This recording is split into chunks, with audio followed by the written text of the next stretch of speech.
दोस्तों आज के समय की देश दुनिया की राजनीति को अगर समझना है तो एक कॉन्सेप्ट का समझना बहुत ज़रूरी है। वो है पोस्ट ट्रुथ पॉलिटिक्स। उसके बिना आज की राजनीति को समझना लगभग नामुमकिन के बराबर है। अब पोस्ट ट्रुथ पॉलिटिक्स जिस क्या क्या मतलब पोस्ट ट्रुथ पॉलिटिक्स यानी कि पोस्ट फैक्चुअल पॉलिटिक्स या पोस्ट रियलिटी पॉलिटिक्स, जिसका मतलब है कि सत्य से परे राजनीति। ऐसी राजनीति जिसमें फैक्ट्स, लॉजिक्स, आंकड़ों का और किसी भी तरह का तर्क का जो स्थान है वो कम है, बल्कि झूठ का जो महत्व वो ज़्यादा है। किस तरह की जो घटनाएं हो रही हैं, जिस तरह की चीज़ें बदल रही हैं, उसमें झूठ का रोल ज़्यादा हो किसी भी सिचुएशन को बनाने में, बिगाड़ने में, तो उसको पोस्ट ट्रुथ पॉलिटिक्स बोलते हैं। पोस्ट ट्रुथ पॉलिटिक्स में ये होता है कि लोगों की जो भावनाएं होती हैं, उन भावनाओं को कोई आदमी इस्तेमाल करता है, उनकी भावनाओं को भड़काता है और उनको भड़का कर, उनकी भावनाओं को भड़का कर अपने पक्ष में उसका इस्तेमाल करता है। इसका सबसे बड़ा उदाहरण हम समझ सकते हैं डोनाल्ड ट्रंप, जिन्होंने पोस्ट ट्रुथ पॉलिटिक्स का बहुत ज़बरदस्त इस्तेमाल किया है। उन्होंने हाल फिलहाल में जब वो इलेक्शन हारे थे, तो इलेक्शन हारने के बावजूद भी बिना किसी प्रूफ के, बिना किसी साक्ष्य के, वो लगातार अपने फॉलोअर्स को कहते रहे कि मैं इलेक्शन हारा नहीं हूँ, हम इलेक्शन जीत चुके हैं, हम इलेक्शन जीत चुके हैं। कि किसी ने कोई गड़बड़ की है, किसी ने मेरे को जानबूझ के हराया है या किसी ने कोई गड़बड़ की है, तो आप लोग यकीन मानिए कि मैं इलेक्शन जीता हूँ, हम जीते हुए हैं। और उनके जो फॉलोअर्स है, उनकी बातों को यकीन करके उन्होंने वायलेंस किया और वहाँ के जो संसद उस पर हमला कर दिया।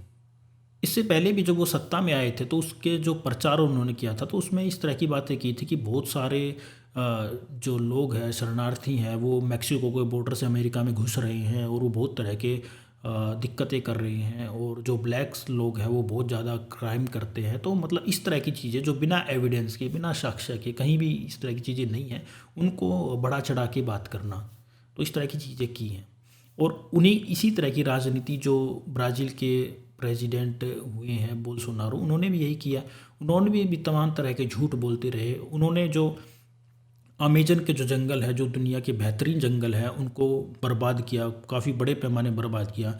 लेकिन कभी भी जब कोई उनसे सवाल करता कि इस तरह की बर्बादी क्यों हो रही है, तो वो सीधा सफ़ेद झूठ बोल देते कि इस तरह की कोई बर्बादी नहीं हो रही और ये जो भी एलिगेशन है वो झूठे हैं। और अभी भी जब वो इलेक्शन हारे हैं तो वही बातें कर रहे हैं जैसे ट्रम्प ने की कि मैं इलेक्शन हारा नहीं हूँ, कोई गड़बड़ हुई है, किसी ने मेरे साथ धोखा किया है, ये सब चीज़ें इस तरह की बातें कर रहे हैं। तो जो पोस्ट ट्रूथ पॉलिटिक्स है, सत्य से राजनीति है, उसमें क्या होता है कि जैसे लोगों को जो डरे हुए हैं, जो लोग डरे हुए हैं, उनके डर का इस्तेमाल किया जाता है।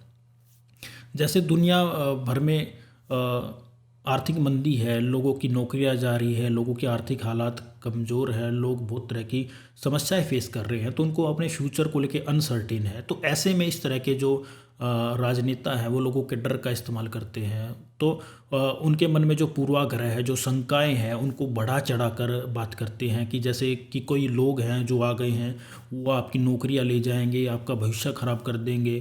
तो वो एक तरह से पहचान की राजनीति को बढ़ावा देते हैं। पहचान की राजनीति ये है कि इस पहचान वाले लोगों को उस पहचान वाले लोगों से डरा दे और उनको डरा डरा कर अपने पक्ष में उनको कर ले।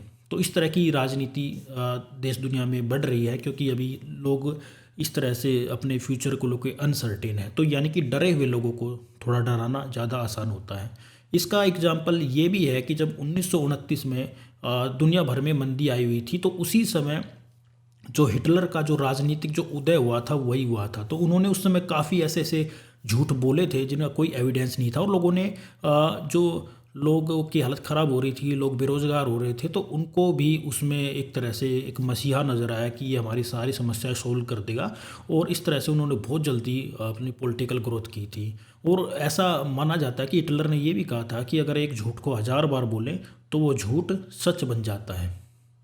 तो दोस्तों ऐसी घटनाएं पहले भी हुई हैं, लेकिन अब जो पोस्ट ट्रुथ पॉलिटिक्स का जो युग आ गया है एक तरह से, वो इसलिए भी आ गया है क्योंकि अब जो प्रचार जो तंत्र है वो बहुत ज़्यादा मजबूत हो चुके हैं। ऐसे लोगों को प्रचार तंत्र अगर मिल जाए अच्छे से, और तो उसका बखूबी इस्तेमाल करते हैं अपनी जो भाषण देने की जो क्षमता है उसका इस्तेमाल करते हैं, लोगों को डराते हैं, लोगों की भावनाओं को भड़काते हैं, ताकि वो जो लॉजिक है, रैशनैलिटी है, सच है, जो फैक्ट्स हैं, जो स्थापित फैक्ट्स हैं, उनके परे उनकी बातों को यकीन करते चले जाएं। तो इस तरह की घटनाएं बढ़ती जा रही हैं दुनिया में। बहुत सारे देशों में इस तरह के जो राजनेता हैं वो तेज़ी से बढ़ते जा रहे हैं। जो ब्रेक्सिट की घटना थी जिसमें यूके यूरोपियन यूनियन से अलग हो गया था, तो अभी बहुत सारी रिपोर्ट्स जो है रिसर्च सामने आ रहे हैं कि जिसमें जो ब्रेक्सिट के समर्थन में जो राजनेता थे उन्होंने बहुत तरह के झूठ जो हैं वो जानबूझकर लोगों के सामने करे और लोगों को एक तरह से इमोशनली फूल बनाया, और उन्होंने जो जनमत संग्रह है उसमें ब्रेक्सिट के फेवर में वोट किया।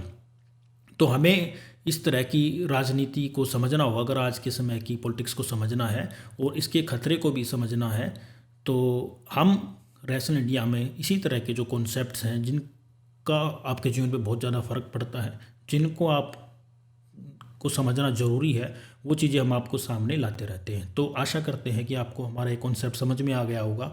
और आपको क्या लगता है कि भारत में क्या पोस्ट ट्रूथ पॉलिटिक्स हो रही है? अगर आपको लगता है कि हाँ, तो आप हमें उदाहरण कमेंट में लिख सकते हैं और हमें बता सकते हैं कि आपको कहाँ कहाँ लगता है। तो मिलते हैं आपसे अगले किसी वीडियो में। धन्यवाद।